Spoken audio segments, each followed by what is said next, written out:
if you've been with us, you may have heard me mention that I have 3 sons and 7 grandsons. I don't understand those queens who got beheaded because they couldn't provide a male heir to the throne. As far as I know, that's a piece of cake.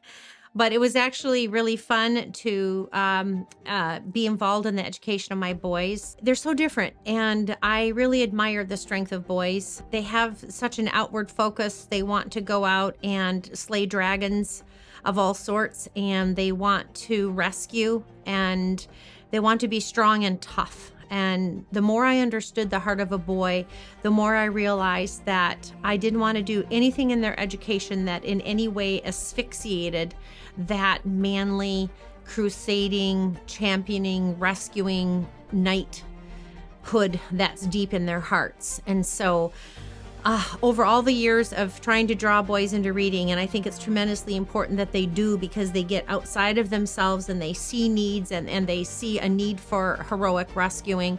I think that what I've discovered is that boys don't want fluff. If it doesn't have impact, if it doesn't have power, if it doesn't have significance, they'll pass. And boys left to boredom tend to become self-destructive. In other words, it's just they need to conquer something, and if there's nothing actually to conquer, they'll conquer themselves. So give them something to conquer. Give them great things to overcome. For example, not a bunch of fake, wearing underpants on the outside superheroes, but real heroes. I think boys really respond to real people who have overcome incredible difficulties, like George Washington Carver. And as we've said, no matter the age of your child, there's going to be something. If they're a teen, if they're a first grader, there's a way to meet George Washington Carver and find out the character that set the pace that made it possible for him to achieve what he did as an adult man. Of course, boys like things about powerful animals like sharks, but you can't go wrong anytime you see a knight wearing, very dramatic armor, and look at that helmet with the stuff flying off and the big sword. That's going to call to a boy every time. But this man, William Wallace, fought for liberty for his country, Scotland, to the point of excruciating suffering. And so that is literally what boys are kind of preparing for in their hearts, is to do hard things on behalf of others. But then there's always pirates, and who doesn't love strange monsters of the sea, all sorts of dangerous eels and things like that. And we talked about the desire to be a knight. Here, for example, is a boy that's actually a page to King Arthur. So you're getting to see the epic Christian character of King Arthur, the most likely real person on whom the legend is based. And you get to see that through the eyes of a boy that was there.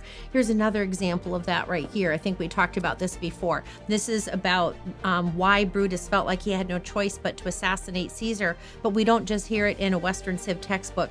We actually see the decision going on through the eyes of a 14-year-old servant boy to Brutus, who's watching Brutus agonize over how to protect the Republic when Julius Caesar is trying to turn it into an empire, which would mean no limit on governmental power. These are the things that guys really care about if they're given the chance to do so. These important things don't have to come to them as just to be memorized factoids. They can come as vivid experiences that they get to vicariously walk through, and they get to test their mettle, so to speak, and they get to read about real world things and real world needs that often have eternal outcomes. So you will find that if you feed your boys really great things, you will get fantastic and significant and much needed heroism out of your boys, as they were wired to do. It's very, very exciting.